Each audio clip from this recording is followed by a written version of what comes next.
The bridge of the Dawn's Edge was quiet except for the soft hum of the ship's engines. Captain Jake Morrison stood near the main console, looking at the star charts displayed on the screen in front of him.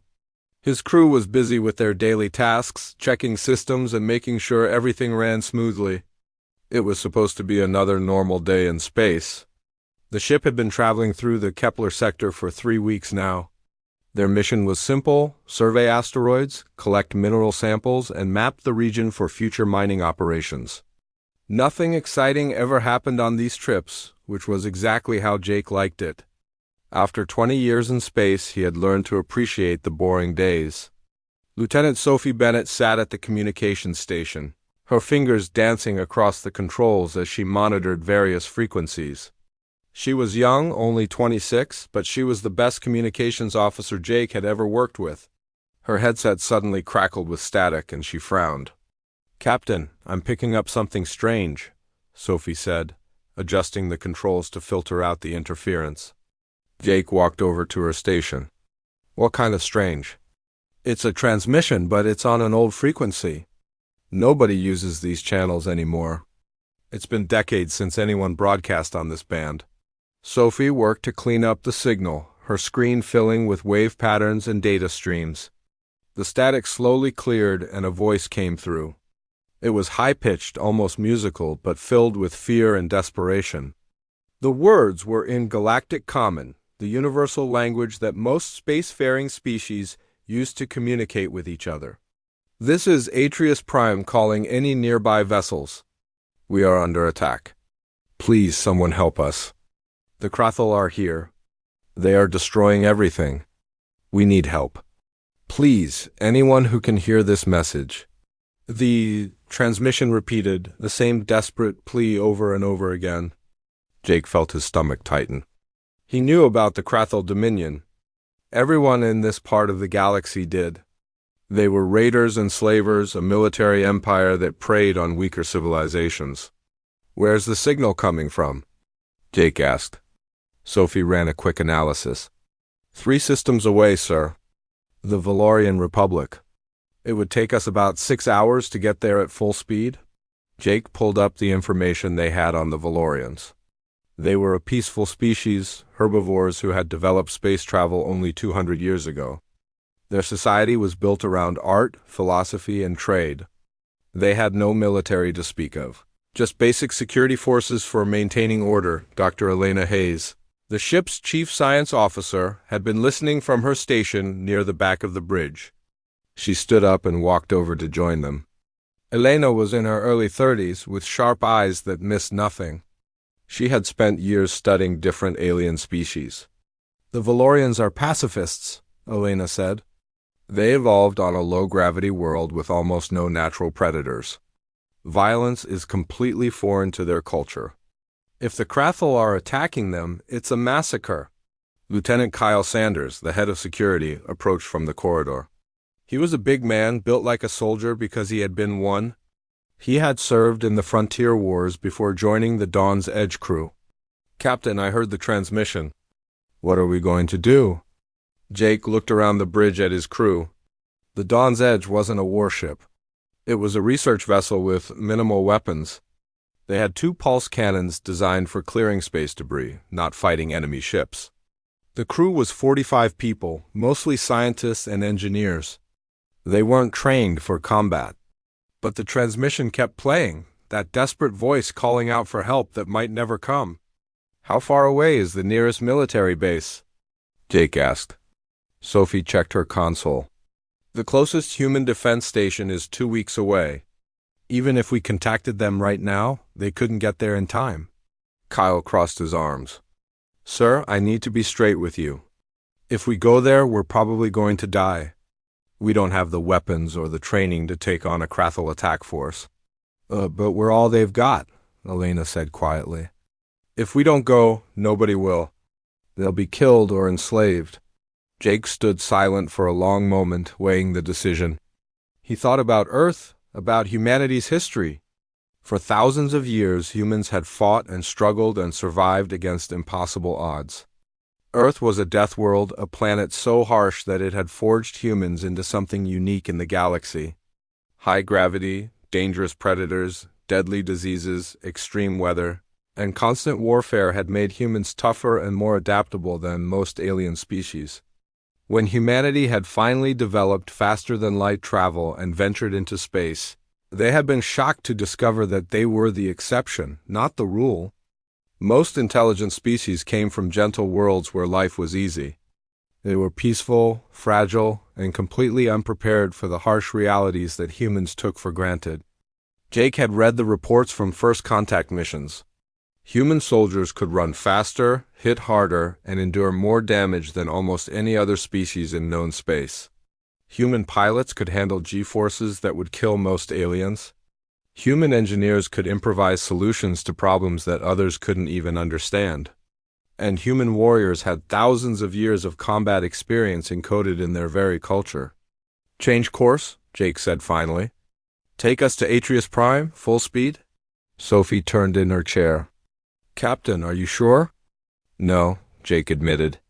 "But I'm not going to ignore a distress call. Alert all crew members.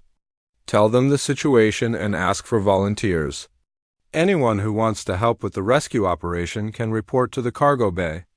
Everyone else will maintain the ship and stay ready to evacuate refugees if we can get them off the planet." Kyle nodded with approval.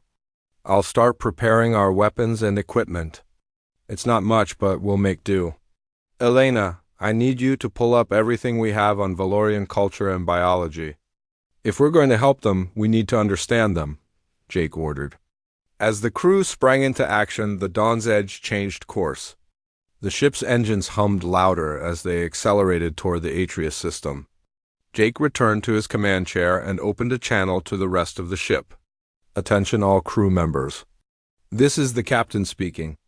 We've received a distress call from a civilian population under attack. I'm asking for volunteers to assist in a rescue operation. This will be dangerous. We're not a military vessel, and we're heading into a war zone. But there are innocent people who need help, and we're the only ones close enough to do anything about it. If you want to volunteer, report to the cargo bay.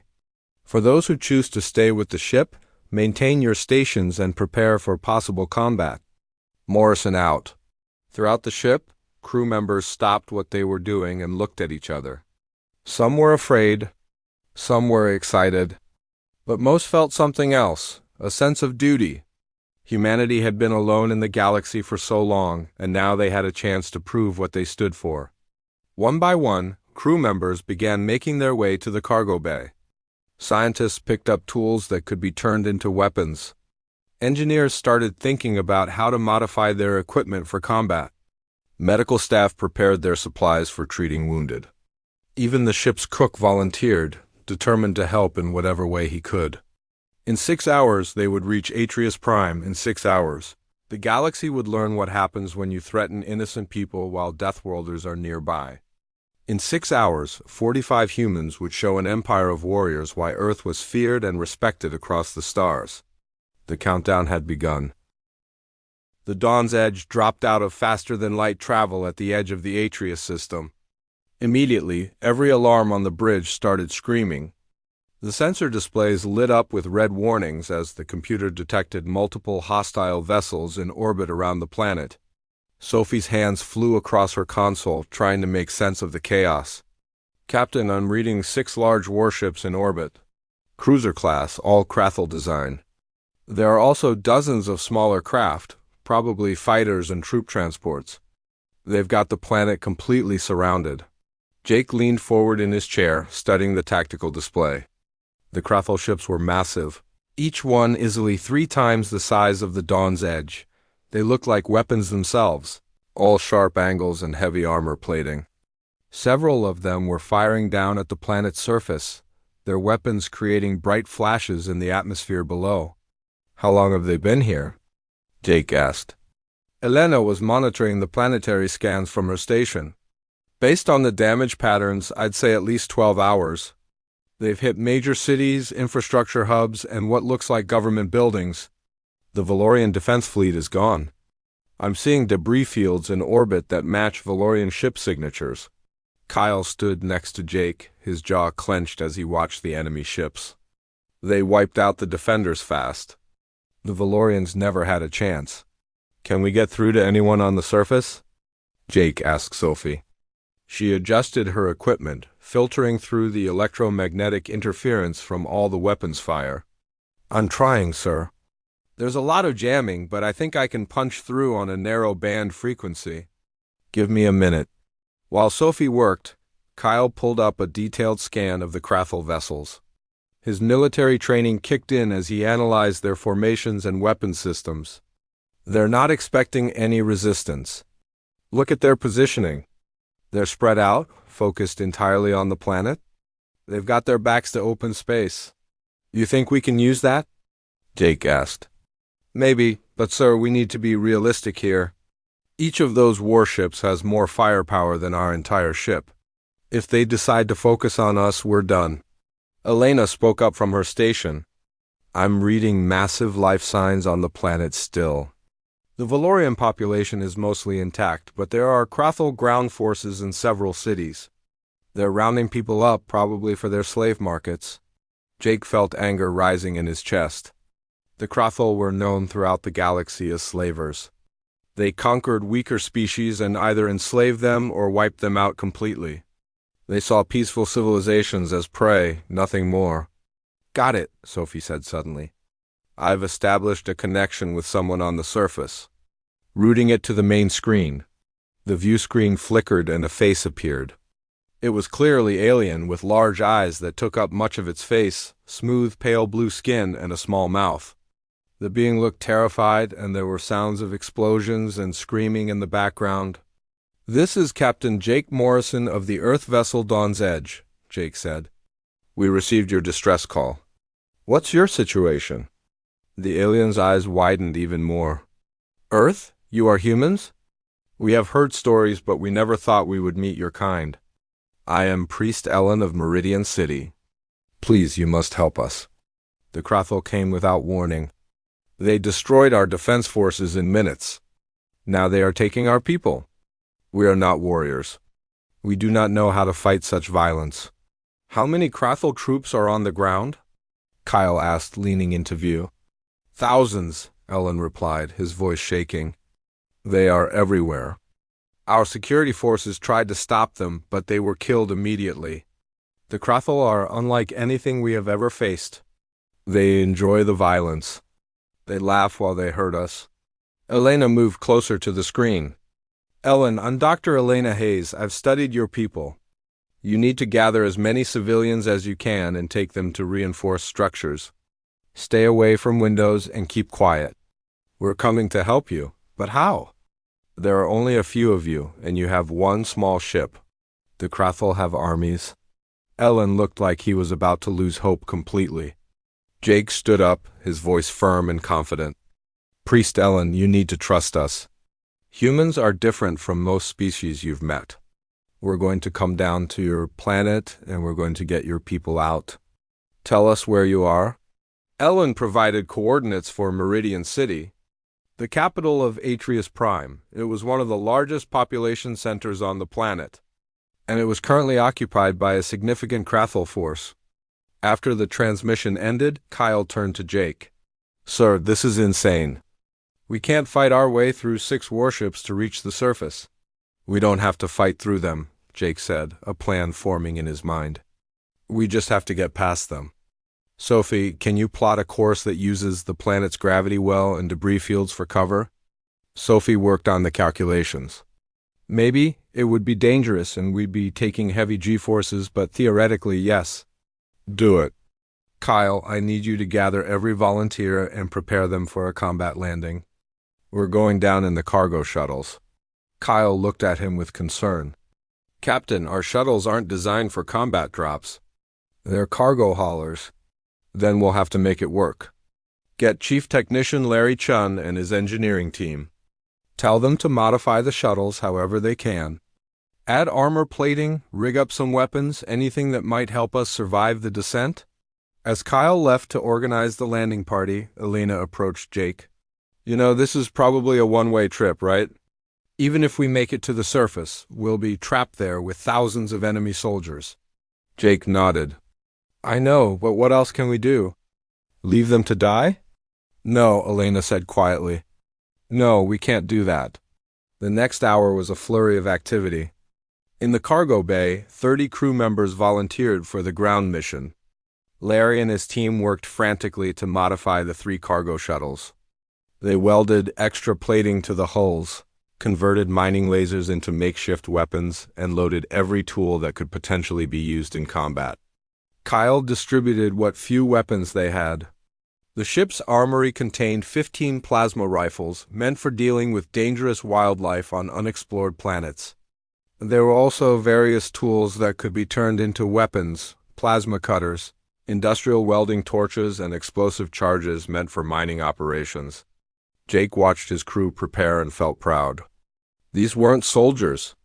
They were scientists, engineers, doctors, and technicians. But they were also humans, and humans had spent thousands of years learning how to fight. It was in their blood, their instincts, their very nature. Sophie called down to the cargo bay. Captain, the Krathel flagship is hailing us. They've noticed we're here. Jake climbed back up to the bridge and nodded to Sophie. Put them through. The view screen showed a Krathel commander. The alien was reptilian, with scales as dark as oil and eyes that looked cold and dead. Its mouth was full of sharp teeth, and when it spoke, its voice sounded like rocks grinding together. Human vessel, you are in Krathel space. This world belongs to us now.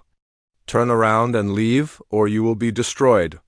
Jake stepped forward, meeting the alien's gaze without flinching.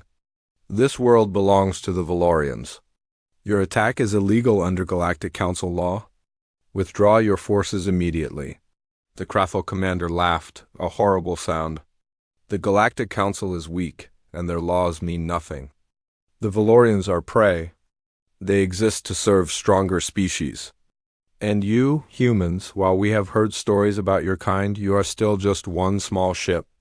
What can you possibly do against our fleet? You're about to find out, Jake said coldly. Last chance. Leave now or face the consequences. The Krathel commander's expression turned to rage.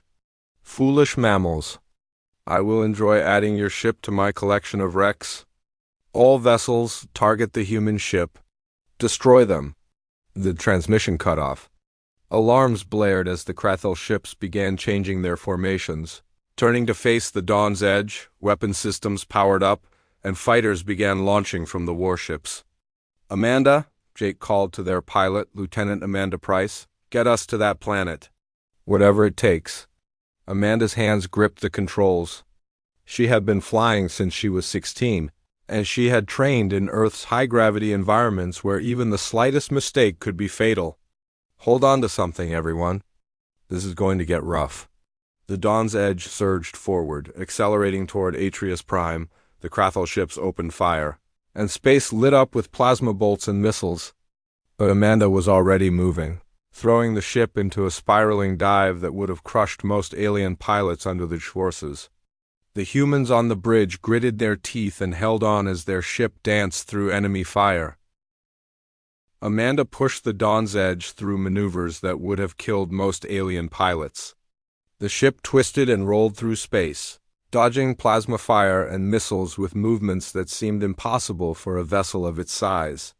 The Krathel fighters chasing them couldn't keep up. Their pilots weren't used to this kind of aggressive flying. On Earth, pilots trained in environments with crushing gravity, extreme weather, and terrain that changed constantly. They learned to push their bodies and their machines to the absolute limit.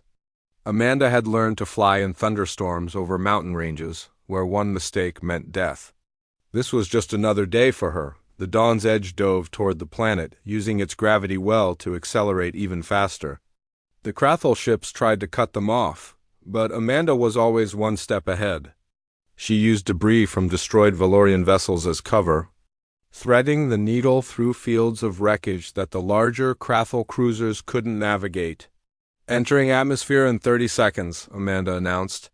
Her voice calm despite the chaos around them. It's going to get hot. The ship shook violently as it hit the upper atmosphere at an angle that was far too steep for normal entry. But normal wasn't what humans did. The hull began to glow red from the friction, and the temperature inside the bridge climbed rapidly. Kyle's voice came over the communication system from the cargo bay. "Ground team is secured and ready for deployment, Captain. Just get us down in one piece."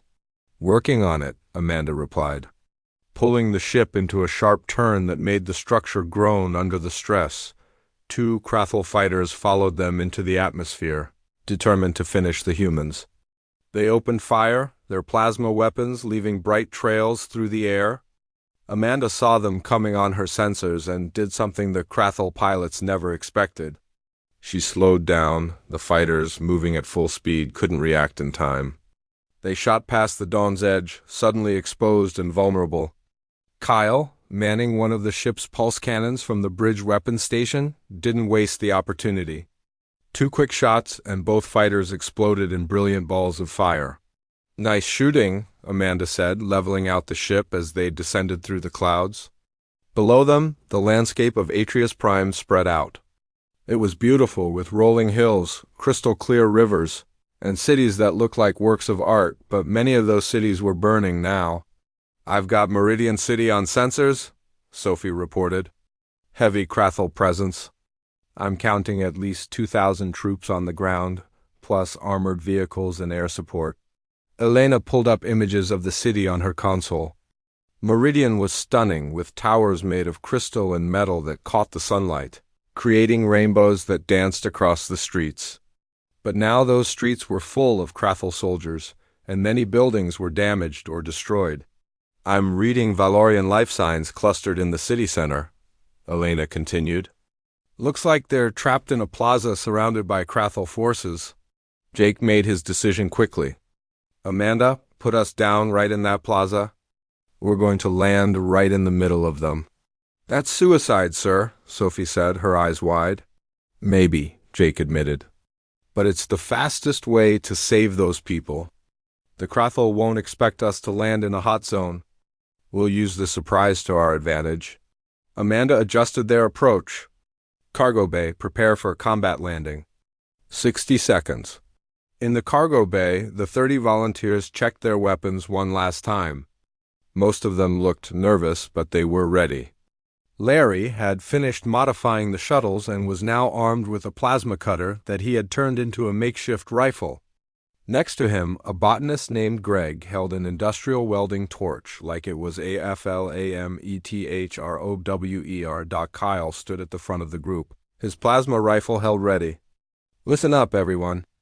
We're not soldiers, but we're humans, and that counts for something. The Krathel think they're the apex predators in this galaxy. They've never met real predators before.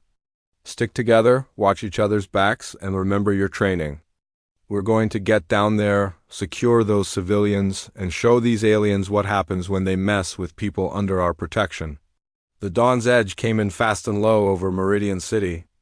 The Krathel troops on the ground looked up in confusion as the human ship roared overhead.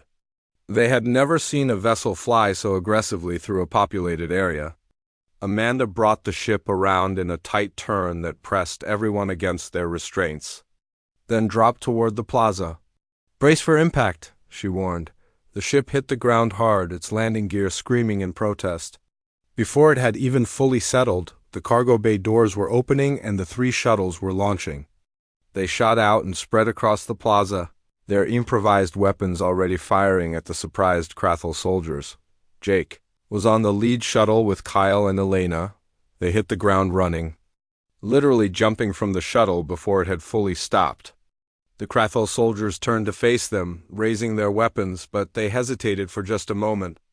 They had never seen humans before. That hesitation cost them. Humans moved differently than the species. The Krathel were used to fighting. They were faster, more aggressive, and they had an instinct for violence that came from millions of years of evolution. Jake and Kyle opened fire, and their shots were precise and deadly. 2 Krathel soldiers went down before the others could react. The plaza erupted into chaos. The humans spread out with practiced efficiency, taking cover behind rubble and returning fire. Larry's converted plasma cutter tore through Krathel armor like paper. Greg's welding torch sent a stream of superheated plasma that made the aliens scatter and panic. Elena ran toward a cluster of Valorians huddled near a damaged building. They looked at her with wide, terrified eyes.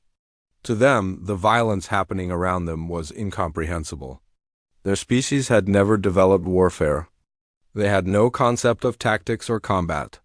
"I'm here to help," Elena said, as gently as she could while bullets and plasma bolts flew overhead. "My name is Elena. We're going to get you to safety, but you need to move quickly and stay low." "Can you do that?" A Valorian who looked elderly by their species standards nodded. It was Priest Ellen from the transmission. "You came. You actually came for us?" "Of course we did," Elena said, helping him to his feet. "Now, let's move." Kyle and his squad were pushing forward, clearing the Krathel soldiers from the plaza with frightening efficiency. The aliens were good fighters, but they were used to enemies who broke and ran after the first casualties. Humans didn't run. They advanced. A Krathel officer shouted orders in its harsh language, trying to rally its troops. Kyle took aim and fired, and the officer went down. The other Krathel soldiers began to fall back, confused by this new enemy that fought with such intensity. "Secure the perimeter," Jake ordered. "Get those civilians to the shuttles? We need to move fast before they bring in reinforcements." The humans worked quickly, herding the terrified Valorians toward the shuttles. There were hundreds of them, all looking shocked and traumatized by what they had witnessed. Some couldn't stop staring at the humans, amazed that such violent creatures could also be rescuing them. Sophie's voice came over their communication devices. "Captain, you've got incoming. Krathel ground vehicles, heavy armor, approaching from the north. Ada 2 minutes. "Everyone, double time," Kyle shouted. "We need to get these people loaded now." The Valorians moved as quickly as they could, but they were weak from low-gravity evolution and exhausted from fear. The humans helped them, sometimes carrying the young and elderly to speed things up. Larry and his engineering team set up improvised explosives at the plaza entrances, turning the rubble and destroyed vehicles into a defensive perimeter. They had learned these tricks from Earth's long history of urban warfare. Every rockin' piece of debris could become a weapon or an obstacle for the enemy. The first Krathel armored vehicle rolled into view, a massive machine bristling with weapons. It looked like a tank, all sharp angles and heavy armor. Its main cannon swiveled toward the plaza. Preparing to fire, Larry hit the detonator. The explosion tore through the street, sending the armored vehicle tumbling through the air. It crashed down on its side, smoke pouring from its damaged hull. The other vehicles behind it stopped, their crews suddenly wary. "That's going to make them mad," Larry said with a grim smile. "Good," Kyle replied. "Let them be mad. Mad makes them careless." More Krathel troops were pouring into the area now, hundreds of them.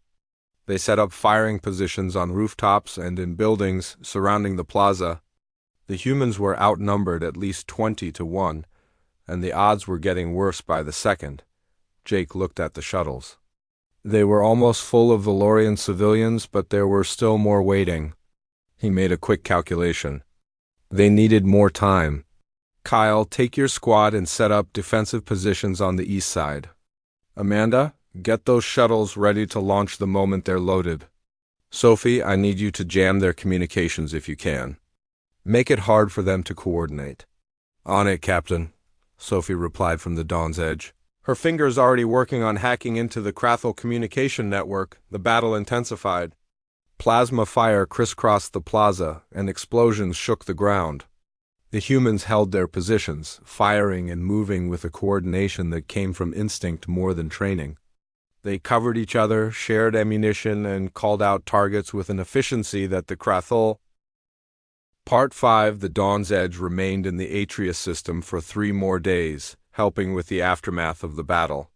The crew worked alongside Valorian survivors and volunteers from other species to provide medical aid, distribute supplies, and begin the long process of rebuilding. Jake found himself in what remained of a Valorian hospital, watching as Elena and the medical team treated wounded civilians. The injuries were horrific, not just physical but psychological. Many Valorians had witnessed violence for the first time in their lives, and it had broken something inside them. A Valorian doctor named Kess approached Jake, moving with the careful, gentle motions typical of his species. Captain Morrison, may I speak with you? Of course, Dr. Kess. I have been studying your people since you arrived.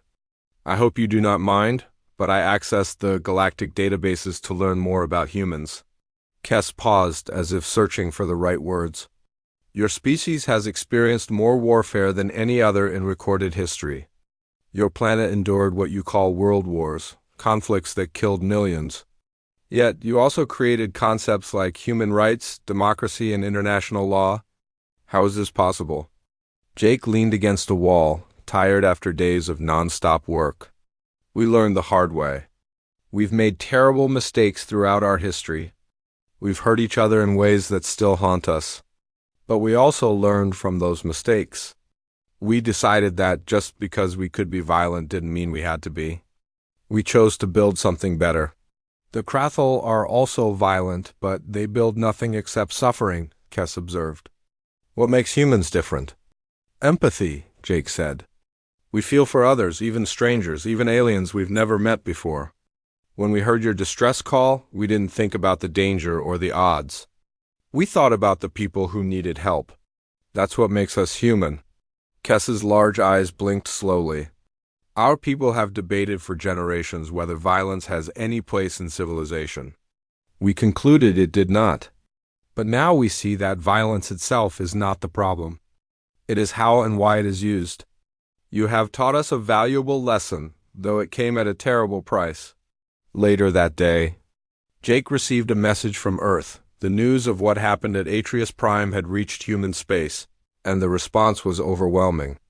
Governments, organizations, and private citizens were all sending aid. More importantly, they were sending ships. Dozens of human vessels were en route to the Atreus system, bringing supplies, medical equipment, and personnel to help with reconstruction. But the message also contained a warning. The Galactic Council had called an emergency session to discuss the incident. Some species were praising humanity's actions, but others were concerned. They saw humans as unpredictable, too aggressive, too willing to use force. There were calls to restrict human expansion into the galaxy, to keep the Deathworlders contained before they became a threat. Kyle read the message over Jake's shoulder and frowned. They're afraid of us. We save people, and they want to lock us up. Can you blame them? Jake asked. Look at what we did here. 45 of us held off thousands of Krathel soldiers. We modified civilian equipment into weapons in hours. We fought like we were born to it, because in a way we were... That scares people. Sophie joined them, looking troubled. I've been monitoring communications across the sector. The reactions are mixed. Some species are calling us heroes. Others are calling us dangerous. There's talk of forming a coalition to contain human expansion. Let them talk, Kyle said angrily. We didn't do anything wrong. We saved lives. But we also showed them what we're capable of, Elena added, walking over from the medical bay. From their perspective, we're a species that can turn anything into a weapon, that fights with an efficiency and aggression they've never seen, and that's willing to charge into impossible situations without hesitation. That's terrifying to beings who evolved on peaceful worlds. Jake understood their concern, but he also understood something else. We can't change what we are. We're the product of a harsh world and a violent history. But we can choose what we do with that. We can be protectors or conquerors. Today we chose to be protectors. We'll keep making that choice every single day until the galaxy understands that humanity isn't a threat to the innocent. Amanda's voice came over the ship's communication system. Captain, we're receiving a transmission from the Galactic Council. They want to speak with you directly. Jake straightened his uniform and nodded to Sophie. Put them through to the conference room. The conference room was small, designed for crew meetings and planning sessions. Now, it was about to host a conversation that would help determine humanity's place in the galaxy. Jake sat down at the table while Sophie established the connection. The holographic display activated, showing several alien figures. Jake recognized a few species from his studies. The Shalani, tall and ethereal with translucent skin. The Korvax, insectoid beings with compound eyes. And the Thren, who looked like living crystals that pulsed with inner light. They were representatives of the Galactic Council, the closest thing to a governing body that the galaxy had. A Shalani named Counselor Ven spoke first, her voice melodic and calm. Captain Morrison of Earth, we have watched the events at Atreus Prime with great interest. Your actions have created significant discussion among the Council.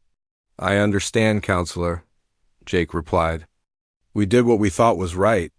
That is precisely what concerns us, said a Korvax counselor named Rez. You thought it was right to engage in military action without consulting any authority. You thought it was right to modify civilian equipment into weapons. You thought it was right to fight against overwhelming odds. This impulsiveness, this aggression, it is not how civilized species behave. Jake felt his temper rising but kept his voice level. With respect, Counselor, we received a distress call from a civilian population under attack. We were the only ones close enough to help. If we had waited for authorization or assistance, hundreds more would have died. We made the only choice we could live with. But you are not soldiers, Ven pointed out. Your vessel is a science ship, yet you fought like a military unit. This suggests that all humans are capable of such violence, that warfare is inherent to your nature. It is, Jake admitted, and he saw several counselors react with alarm. We come from a world where violence was necessary for survival. It's part of our evolution, our culture, our history. But that doesn't make us monsters. It makes us survivors who understand the cost of violence and choose to use it only when necessary to protect others. A Thren counselor named Quill, whose crystalline form shimmered with changing colors, spoke up. You speak of protection, Captain Morrison, but we have seen your species' history. Your world wars, your genocides, your weapons of mass destruction. Why should we believe you will not bring that same violence to the galaxy? This was the question Jake had been expecting. It was the fear at the heart of every civilization's concerns about humanity. He took a deep breath and chose his words carefully. You're right to be concerned about our history. We've done terrible things to each other. We've fought wars that killed millions. We've created weapons that could destroy our entire planet. But we also stopped.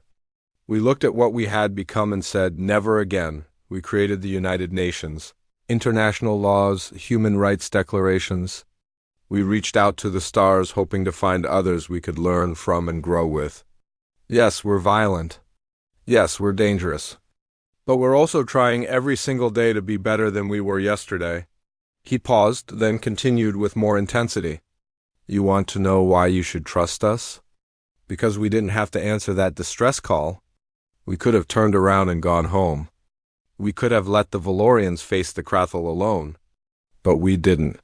We risked everything to save people we had never met from a species we barely knew existed. That's who humanity is. We're not perfect, but we'll stand up for those who can't stand up for themselves. The counselors were silent for a moment, communicating among themselves in ways Jake couldn't perceive. Finally, Ven spoke again. Captain Morrison, the Council is divided on how to respond to humanity's emergence into galactic affairs.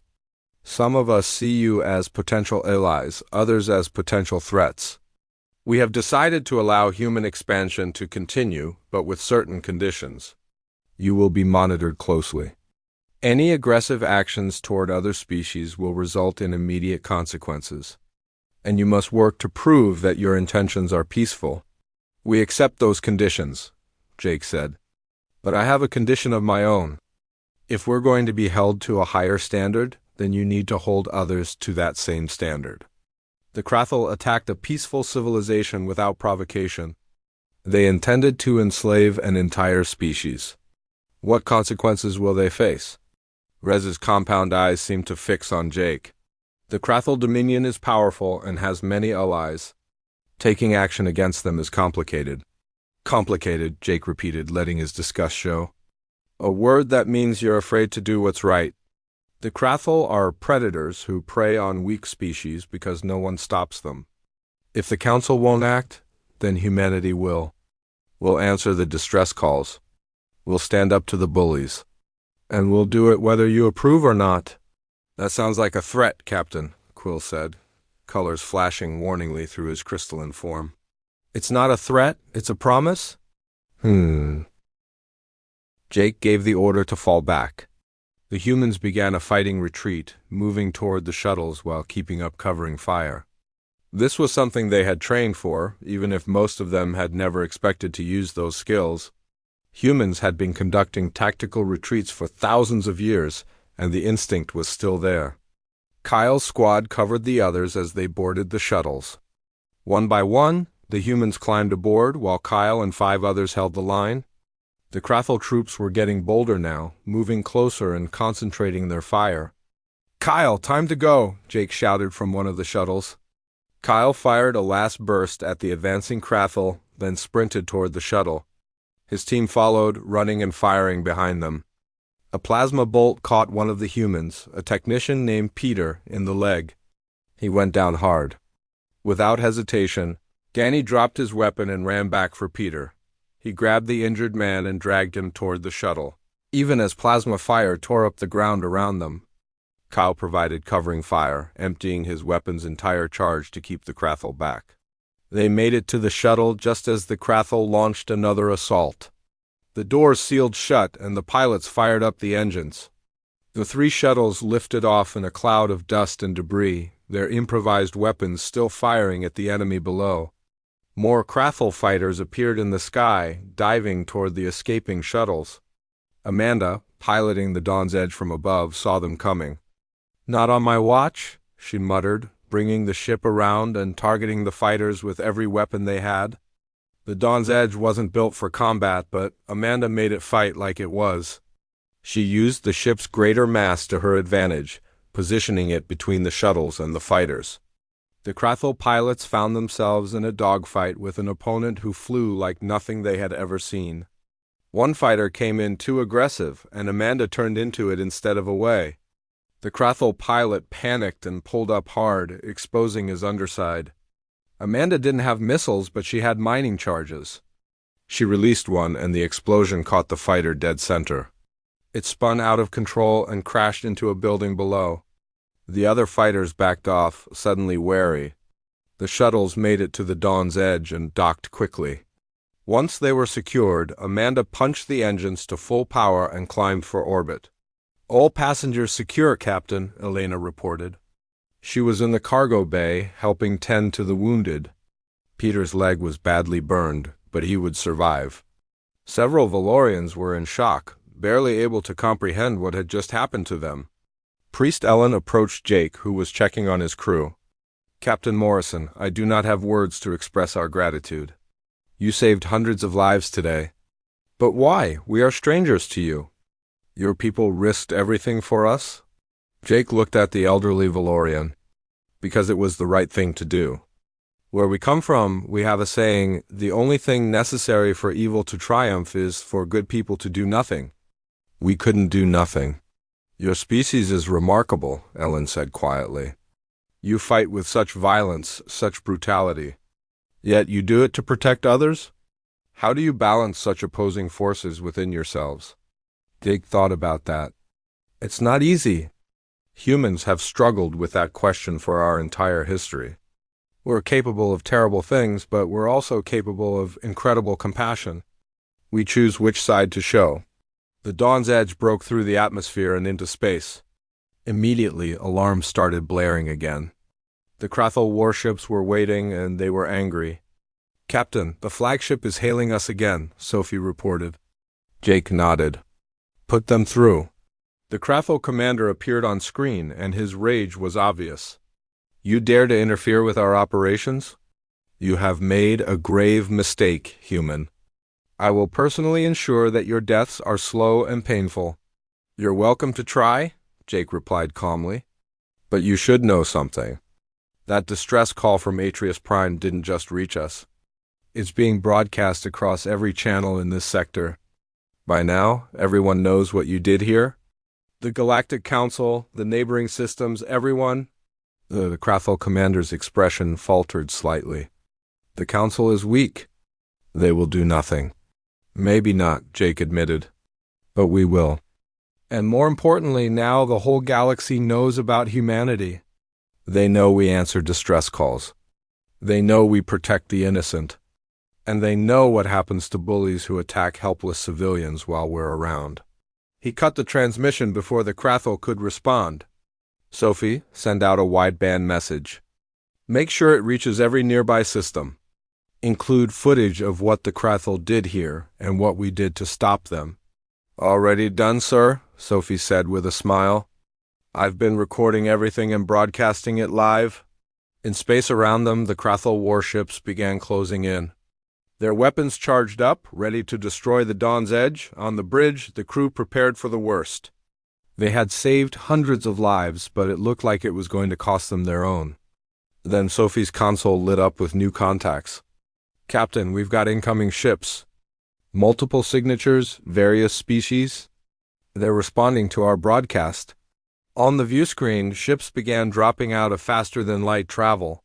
First came a merchant convoy, then some independent traders, and finally a small squadron of what looked like patrol vessels from one of the nearby systems.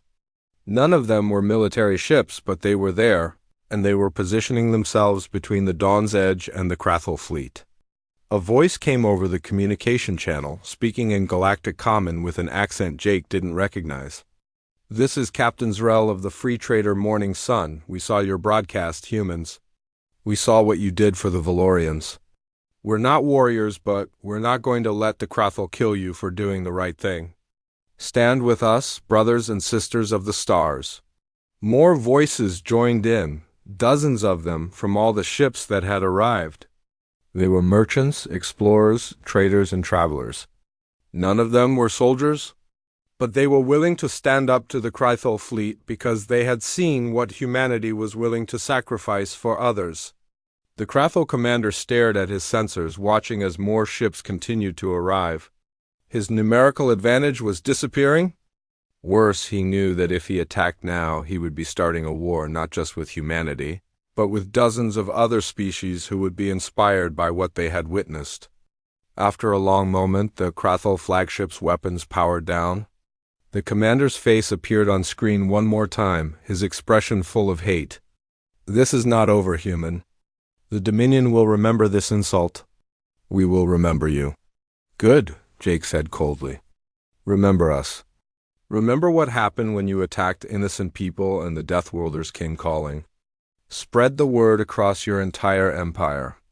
Tell them that humanity is out here now, and we don't tolerate slavers and bullies. The next time you think about attacking a peaceful species, remember today. The Krathel fleet began to withdraw, slowly at first, then faster as more ships arrived in the system. Within an hour, they were gone, jumping to faster-than-light speed and disappearing. The bridge of the Dawn's Edge erupted in cheers. The crew hugged each other, laughing and crying at the same time. They had done it. Against impossible odds, they had stood up to an empire and won. Captain Zrel's voice came back over the communication system. Humans of the Dawn's Edge, you have earned the respect and friendship of many species today. On behalf of all of us, thank you for showing us what courage truly means. Thank you for standing with us, Jake replied. We couldn't have done it without you. In the cargo bay, the Valorian civilians were beginning to process what had happened. They had been rescued by a species they had never met, a species that many in the galaxy whispered about with a mixture of fear and respect. Humans were supposed to be dangerous, violent, unpredictable. And they were all of those things.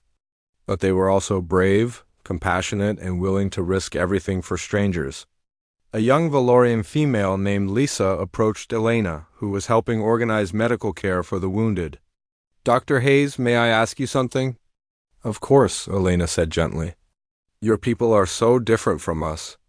You embrace violence in ways we cannot understand. Yet you use that violence to save us. How do you live with such contradictions? Elena sat down next to her. Humans have been asking ourselves that question for thousands of years. We come from a world that tried to kill us every day. Predators, diseases, weather, and even each other. We learned to fight because we had to.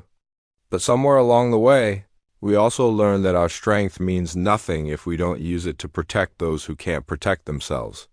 Yes, we're violent. Yes, we're dangerous. But we get to choose who we point that danger at.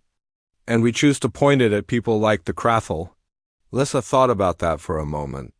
Then I am grateful that your world was so harsh. It made you into exactly what we needed. Over the next few hours, the Dawn's Edge coordinated with the other ships to arrange for the Valorian refugees.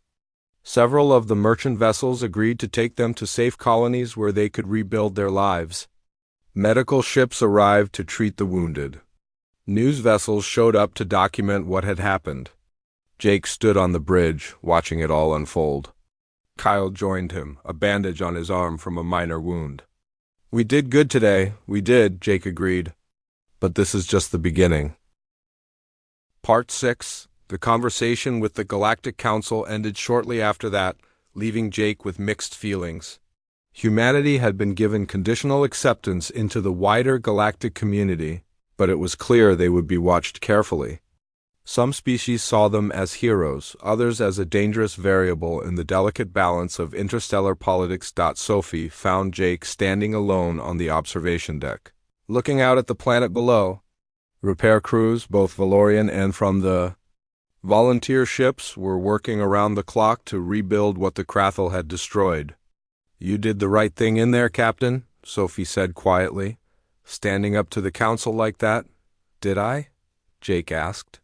"Maybe I should have been more diplomatic. Maybe I just made things harder for all of humanity. Or maybe you showed them that we won't compromise on what matters. The galaxy needs to know where we stand." Sophie moved to stand beside him.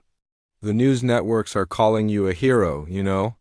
Social media across dozens of species is full of support for what we did. Not everyone is afraid of us." Jake smiled slightly. "That's something at least." The next day, a ceremony was held on the surface of Atreus Prime. The Valorians had insisted on honoring the crew of the Dawn's Edge, and hundreds of civilians gathered in a repaired plaza to show their gratitude. Priest Ellen stood at a podium, his voice amplified so everyone could hear. "Today, we honor the humans who answered our call for help when the darkness came," Ellen began. "We are a peaceful people, and we had no defense against those who would harm us. We thought we would perish, that our civilization would end in fire and chains, but then the Deathworlders came." The crowd stirred at the word Deathworlders. It had become the common term for humans across the galaxy, a name that carried both fear and respect. "They came not with armies but with courage," Ellen continued. "They came not with advanced weapons but with determination. They risked everything to save us, strangers from a distant world. In doing so, they showed us that violence itself is not evil. It is the intention behind it that matters. The Krathel use violence to destroy and enslave. The humans use it to protect and defend. This is the difference between a predator and a guardian." Jake and the crew stood together as the Valorian people honored them with gifts and speeches.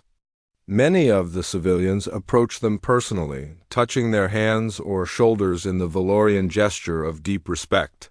Some were still afraid, flinching at the humans' predatory eyes and solid builds, but they were also grateful. Lissa, the young Valorian who had spoken with Elena, approached Jake with something in her hands. It was a crystal sculpture, beautiful and delicate, depicting a human figure standing protectively over smaller Valorian figures. "This is for you, Captain Morrison," Lissa said.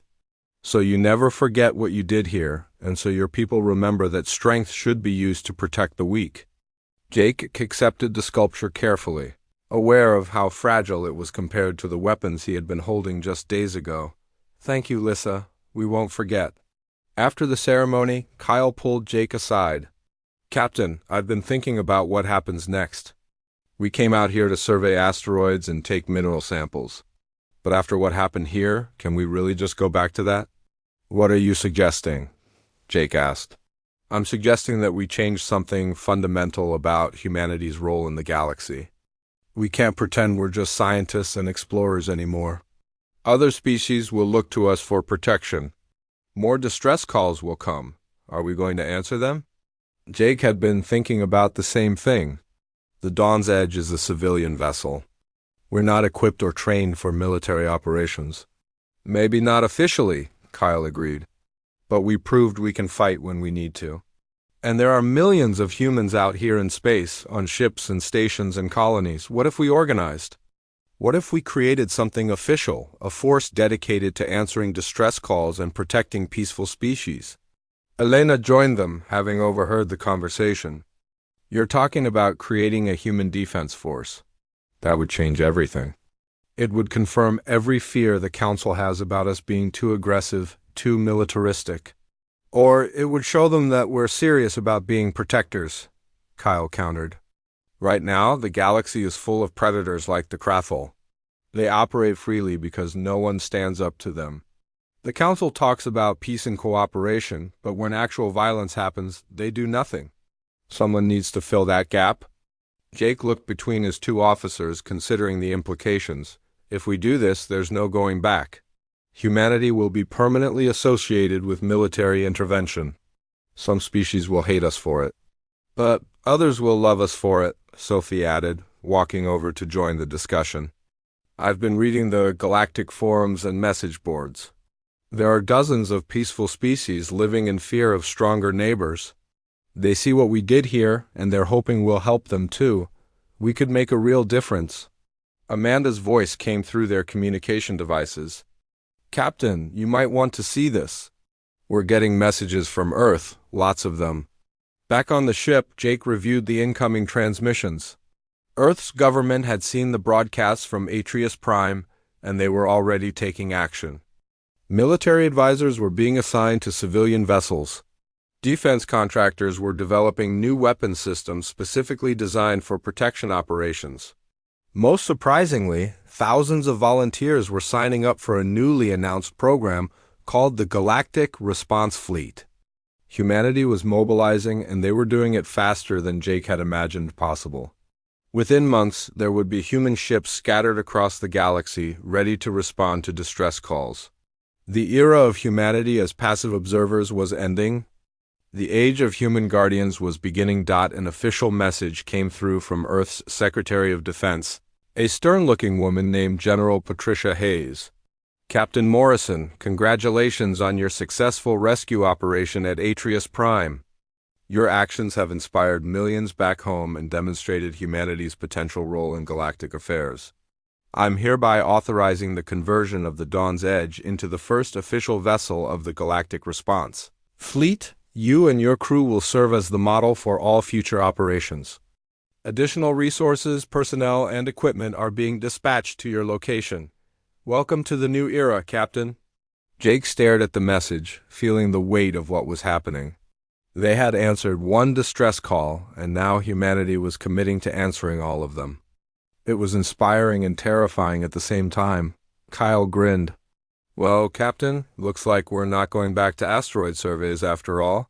Looks like it, Jake agreed. Sophie, Amanda, Elena, gather the crew. They deserve to know what's coming. An hour later, the entire crew of the Dawn's Edge assembled in the cargo bay, which had been cleared of the temporary refugee housing. Jake stood before them, looking at the faces of scientists, engineers, doctors, and technicians who had become warriors out of necessity. I know most of you signed up for a peaceful research mission, Jake began. You wanted to explore the galaxy, study new worlds, and contribute to scientific knowledge.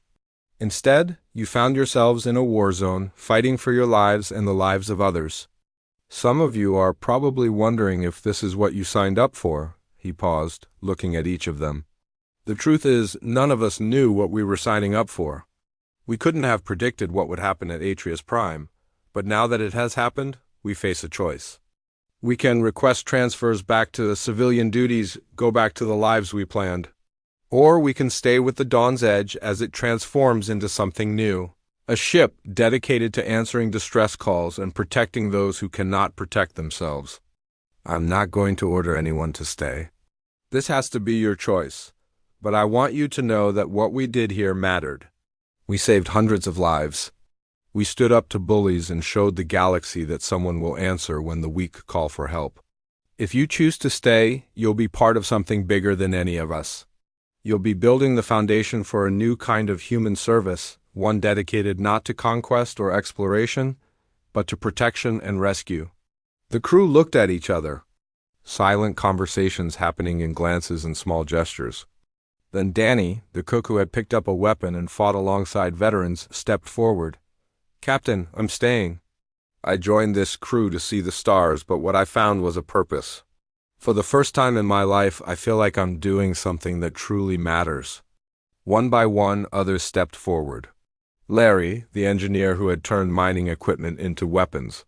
Greg, the botanist who had fought with a welding torch.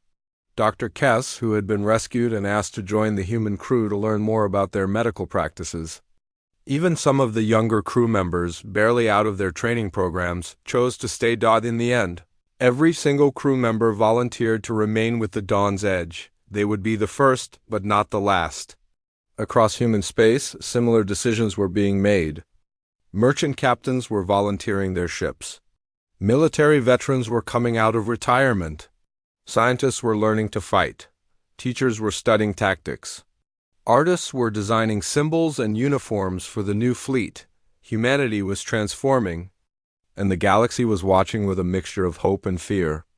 Weeks later, the Dawn's Edge departed from the Atreus system.